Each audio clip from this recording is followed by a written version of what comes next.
সৃষ্টিকর্তা তো বলেই দিয়েছে, তুমি যাকে আমার চেয়ে বেশি ভালোবাসবা তাকেই আমি তোমার থেকে দূরে সরিয়ে দেব, এবং আমি তোমার উপর চাপিয়ে দেব একাকিত্বের ভয়ঙ্কর অভিশাপ। কখনো এই কথাটা বলবা না যে আমি তাকে ছাড়া বাঁচব না।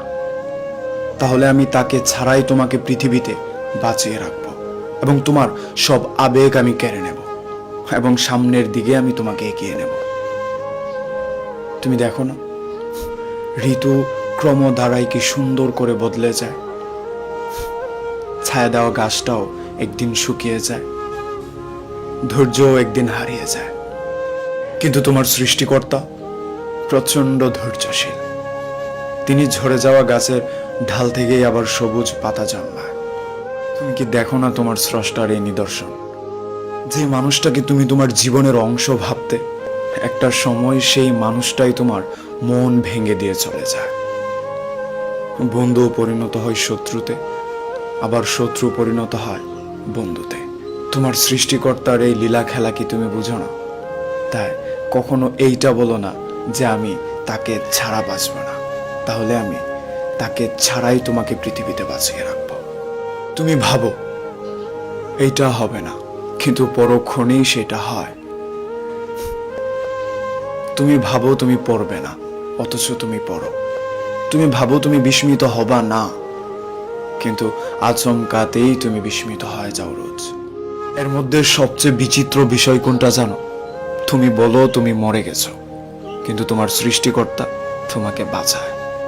তুমি বাঁচো, অথচ তুমি দারুণ ভাবে বাঁচো। পৃথিবীতে কেউ কারো জন্য মরে না। আর তুমি যদি এইটা স্বীকার করো যে আমি তোমাকে ছাড়া বাঁচব না, তাহলে তোমার সৃষ্টিকর্তা তোমাকে তাকে ছাড়াই বাঁচিয়ে রাখবে। তুমি আজকে যে বিষয়টা নিয়ে মন খারাপ করে আছো, সেটার সমাধান হয়তো আগামী কয়েকদিনে হয়ে যাবে। মন খারাপ করে হতাশ হয়ে সৃষ্টিকর্তার প্রতি আজকে যে তুমি অভিযোগটা করেছো, সেটা তুমি তখনই বুঝতে পারবে যখন তোমার সৃষ্টিকর্তা তোমার সমস্যার সমাধানটা উত্তম পন্থায় করে দেবেন। আরে বোকা, তোমার সৃষ্টিকর্তা তো তিনি, যিনি তোমার অগোচরেও তোমার ভালোটাই চিন্তা করেন।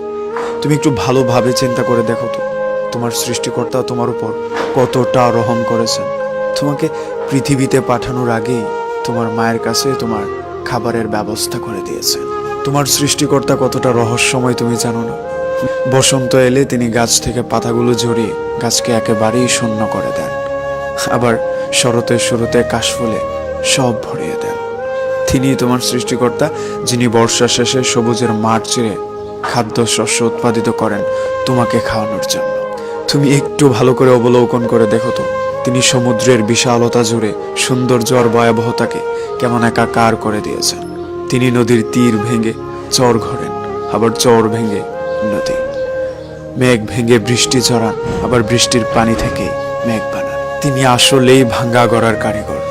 তিনি যেই সমুদ্রের মধ্যে তিমির মতো বিশাল মাছ পালেন, সেই সমুদ্রে ছোট ছোট মাছ রাখেন।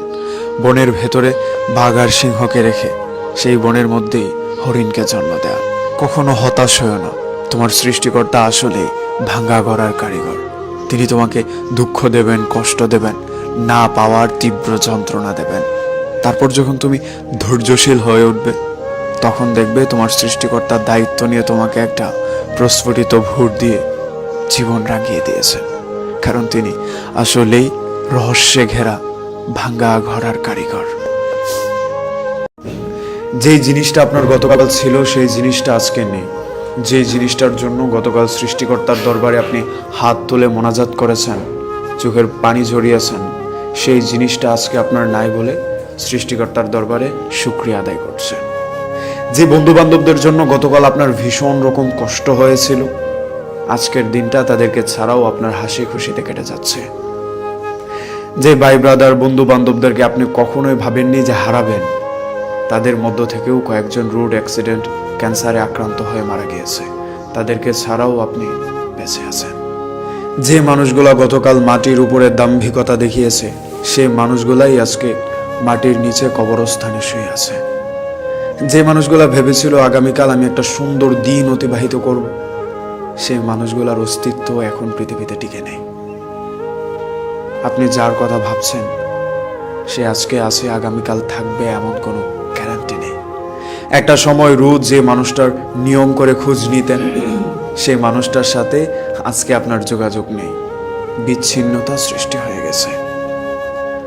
একটা সময় যাকে নিয়ে লম্বা লম্বা স্ট্যাটাস দিয়ে প্রমাণ করতেন যে এই মানুষটা আমার জীবন, গত কয়েক মাস ধরে সেই মানুষটার জন্য আপনার মন কাঁদে না। কি অদ্ভুত পৃথিবী! গতকাল যে জিনিসটা আমার ছিল আজকে সেই জিনিসটা আমার নাই। যে জিনিসটার জন্য আমি গতকাল হায় হতাশ করেছি সেই জিনিসটা আজকে আমার হয়নি বলে সৃষ্টিকর্তার দরবারে শুকরিয়া জ্ঞাপন করছি। পৃথিবী এমনই, মানিয়ে নিতে হয়, মেনে নিতে হয়। যে জিনিসটা গতকাল আমার ছিল সেই জিনিসটা আজকে আমার থাকতে নাও পারে। তার জন্য আক্ষেপ না করে বরং ধৈর্য ধরুন। আজকে যে জিনিসটার জন্য আপনি হা হতাশ করছেন, আগামীকাল সেটার জন্য আপনার আকর্ষণ নাও থাকতে পারে। আপনার সৃষ্টিকর্তা আপনার চেয়ে ভালো বোঝে, ভালো জানে কোনটা আপনার কল্যাণকর আর কোনটা আপনার জন্য সমস্যাজনক, সেটা তিনি জানেন। তিনি তিনার মতো করে খেলেন। ধৈর্য ধরে যান, আপনার সৃষ্টিকর্তা আপনাকে উত্তম কিছু দেবেন। সৃষ্টিকর্তার অমুক বাণী হচ্ছে, তুমি আমার চেয়ে বেশি যাকেই ভালোবাসবে তার সাথেই তোমার বিচ্ছেদ হবে, সেই তোমাকে ছেড়ে চলে যাবে। ক্লাস 6 থেকে তুমি যে বন্ধুর সাথে পড়াশোনাটা একেবারে কমপ্লিট করেছো, পড়াশোনার পর সেই বন্ধুর সাথেও তোমার বিচ্ছেদটা তুমি আটকাতে পারোনি। যে প্রিয়তমার জন্য তুমি নীল দরিয়া পাড়ি দিতে প্রস্তুত ছিলে, সেই প্রিয়তমাও তোমাকে তাচ্ছিল্য করে চলে গিয়েছে, তাকেও তুমি আটকাতে পারোনি। ওই যে তোমার সৃষ্টিকর্তার অমুক বাণী হচ্ছে, আমার চেয়ে বেশি তুমি যাকেই ভালোবাসবে সেই তোমার জীবন থেকে চলে যাবে। তাই তো তোমার সৃষ্টিকর্তা বলে দিয়েছেন, পৃথিবীতে যেই তোমাকে দুঃখ দেখ, যেই তোমাকে কষ্ট দেখ, হতাশ না হয়ে তুমি তোমার সৃষ্টিকর্তার দরবারে ফিরে আসো। তোমার সৃষ্টিকর্তা তো বলেই দিয়েছেন, তুমি যখন তোমার আপন রক্তের ভাই দ্বারা প্রতারিত হবে তখন তুমি একবার নবী ইউসুফ আলাইহিস সালামের কথা ভাবো। তিনি কিভাবে তিনার আপন ভাইদের দ্বারা প্রতারিত হয়েছিল। যখন তোমার বাবা মা তোমাকে না বুঝে কষ্ট দেবে, তোমার বিরুদ্ধে আচরণ করবে, তখন তুমি একবার নবী ইব্রাহিম আলাইহিস সালামের কথা ভাবো। তিনার বাবা তিনাকে কিভাবে আগুনের কুণ্ডলিপিতে নিক্ষিপ্ত করেছিল। তোমার সৃষ্টিকর্তা তো আরো বলে দিয়েছেন, যখন তুমি সমস্যা থেকে বের হওয়ার কোনো রাস্তা পাবে না তখন একবার নবী ইউনুস আলাইহিস সালামের কথা ভাবো। ইউনুস আলাইহিস সালাম কিভাবে কতটা সময় মাছের পেটে আটকে ছিলেন। তোমার রব আরো বলে দিয়েছেন, যখন তোমার নামে কেউ মিথ্যা রটাবে তখন তুমি একবার আম্মাজান আয়েশা সিদ্দিকা রাদিয়াল্লাহু তাআলা আনহার কথা ভাবো। তিনার নামে পুরো শহর জুড়ে কুৎসা রটানো হয়েছিল। যখন তুমি অসুস্থ হয়ে ব্যথায় কাতরাবে তখন একবার তুমি নবী আইয়ুব আলাইহিস সালামের কথা ভাবো। তিনি একটা ভাইরাসে আক্রান্ত হয়ে তোমার চেয়ে বেশি কষ্ট পেয়ে কাতরিয়েছিল, তবুও তিনি তার সৃষ্টিকর্তার প্রতি হতাশ না হয়ে ধৈর্য ধরে তিনার কাছে সাহায্য চেয়ে গিয়েছেন।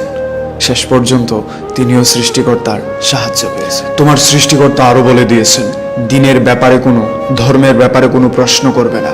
তুমি যদি দিনের ব্যাপারে কোনো প্রশ্নের উত্তর খুঁজে না পাও তখন একবার নবী নূহ আলাইহিস সালামের কথা ভাবো। তিনি কোনো প্রশ্ন ছাড়াই আল্লাহ তাআলার নির্দেশে এক মরুভূমির উপরে কিস্তি তৈরি করেছিল। যখন তুমি বন্ধু বান্ধব আত্মীয় স্বজন পাড়া প্রতিবেশীদের কাছে অপমানিত লাঞ্ছিত হবে তখন শেষ নবী হযরত মুহাম্মদ সাল্লাল্লাহু আলাইহি ওয়াসাল্লামের কথাটা একবার ভাবো।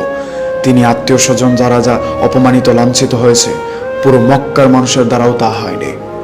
তিনি বলে গিয়েছেন, সবচেয়ে বড় পরীক্ষাটা দিয়েই সবচেয়ে বড় পুরস্কারটা অর্জন করতে হয়।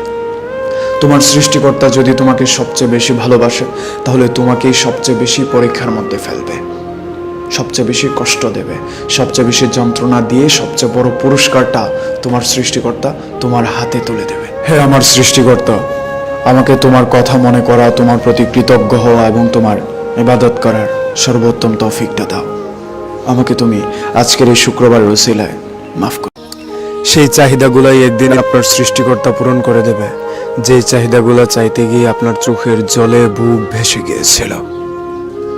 আচমকাই ওই চাহিদাগুলো একদিন আপনার পূরণ হয়ে যাবে, যেই চাহিদাগুলো চাইতে গিয়ে আপনার মনে হয়েছিল আপনার সৃষ্টিকর্তা আপনার কোনো কথাই শোনে না। সেই দিনও আপনার চোখ পানিতে টলমল করবে, যেদিন আপনার সৃষ্টিকর্তা আপনার চাহিদাগুলো পূরণ করে দেবে। যেই চাহিদাটার জন্য আপনার একদিন সারা রাত না ঘুমিয়ে কাটাতে হয়েছিল, যেই চাহিদাটার জন্য আপনার বালিশ ভিজাতে হয়েছিল, সেই চাহিদাগুলো আপনার সৃষ্টিকর্তা একদিন আপনাকে ঠিকই পূরণ করে দেবে। আসলে আমরা অহেতুক সৃষ্টিকর্তার উপর ব্লেম চাপিয়ে দিই, কারণ আমাদের ধৈর্য শক্তি নাই। কিন্তু আপনি জানেন না, আপনার সৃষ্টিকর্তা সবচেয়ে বেশি ধৈর্যের পরীক্ষা নেয়। এই যে দেখেন না, কত ধনী মানুষকে সমস্যা দিয়ে তিনি ধৈর্যের পরীক্ষা নেন, আবার কত হত দরিদ্রকে রাস্তায় ফেলে রেখে তার ধৈর্যের পরীক্ষা নেয়। যে সৃষ্টিকর্তা আপনার উঠতি বয়সে আপনার বাবা মাকে কেড়ে নিয়ে আপনার বুকটা শূন্য করে দিয়েছিল, সেই সৃষ্টিকর্তাই আবার এমন কোনো এক পুণ্যময় জিনিস দিয়ে আপনার জীবন পূরণ করে দেবে, যার জন্য আপনি তিনার দরবারে কৃতজ্ঞতা জানাবেন। যে জিনিসটা আজকে সৃষ্টিকর্তা আপনার কপাল থেকে কেড়ে নেওয়ার কারণে তিনার প্রতি আপনি খুব প্রকাশ করছেন, একটা লম্বা সময় পর গিয়ে আপনার এইটা মনে হবে যে জিনিসটা সৃষ্টিকর্তা আমার কপাল থেকে কেড়ে নিয়েছে, সেটা আমার ভালোর জন্যই কেড়ে নিয়েছিল। আসলে সৃষ্টিকর্তা অগ্রিম সব জানেন। তিনি আমাদের কাছ থেকে যা কেড়ে নেন তা আমাদের ভালোর জন্যই কেড়ে নেন। তিনি আমাদের জন্য যা ঠিক করে রাখেন তা আমাদের মঙ্গলের জন্যই ঠিক করে রাখেন। আমরা মানুষ, আমরা ভুল করি, আমরা বুঝতে ভুল করি, তাও আবার সৃষ্টিকর্তার সাথে। কেউ আপনার সাথে প্রতারণা করেছে, কেউ আপনাকে ঠকিয়ে দিয়েছে, হতাশ হওয়ার কোনো কারণ নেই।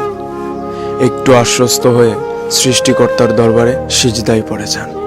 একটু সময় নিয়ে হোক, আগে পরে আপনার সৃষ্টিকর্তা আপনাকে একটা সমাধান দেবেনই, কারণ তিনি ধৈর্যের পরীক্ষা নিয়ে হলেও একটা সমাধান উত্তম পন্থায় দিয়ে থাকেন।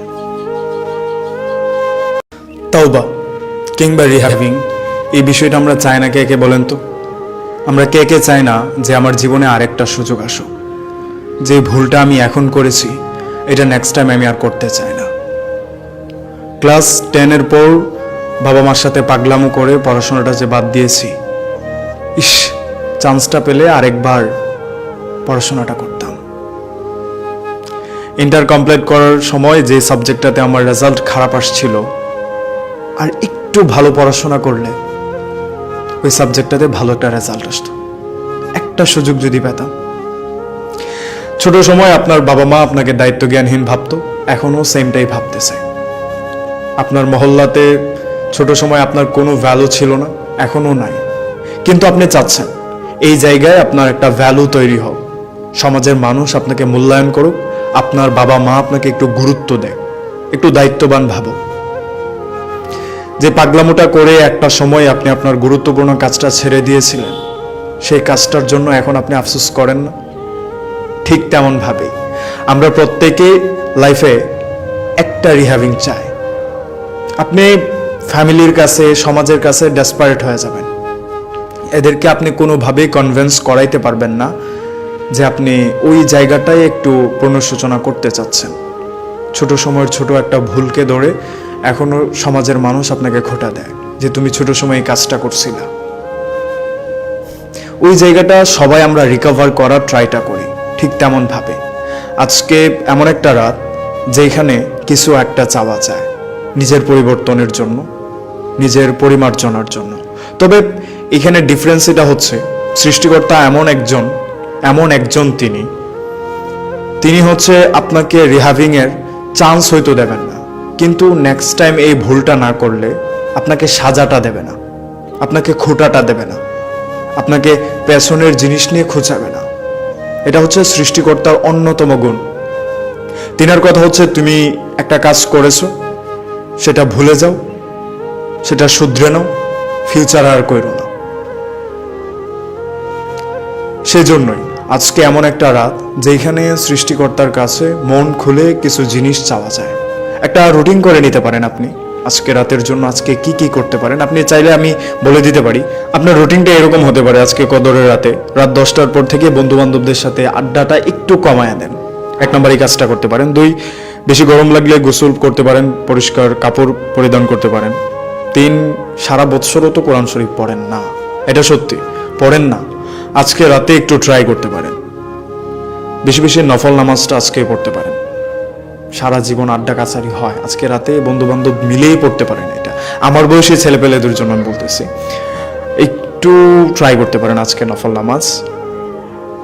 রাত 1টার পর আজকে না ঘুমান, সেহরির আগ পর্যন্ত আজকে না ঘুমান, নফল নামাজ পড়েন, তসবি পড়েন, তারপর দোয়া ইউনুস, তারপর হচ্ছে আপনার আয়াত্তে যেগুলো আছে পড়তে পারেন, তাহাজ্জুদ পড়েন, তারপর সেহরি খান। আজকে রাতটা অ্যাটলিস্ট এইভাবে কাটান। বন্ধু বান্ধবদের সাথে তো অনেক আড্ডা হইল, অনেক আড্ডা দেন, অনেক আড্ডা দিচ্ছেন। 10টার পর থেকে একটু আজার হয়ে যান, বা যাদেরকে নিয়ে আড্ডা দেন তাদেরকে নিয়ে মসজিদের বারান্দায় চলে যান। ভালো হোক আজকের রাতটা, সবার জন্য ভালো হোক। প্রার্থনাটা হোক নিজেকে রিহ্যাভিং করার জন্য, নিজের ভালো একটা ফিউচারের জন্য, নিজের সুস্থ মন মানসিকতার জন্য, সুন্দর আগামীর জন্য। সবাইকে অগ্রিম ঈদ মুবারক।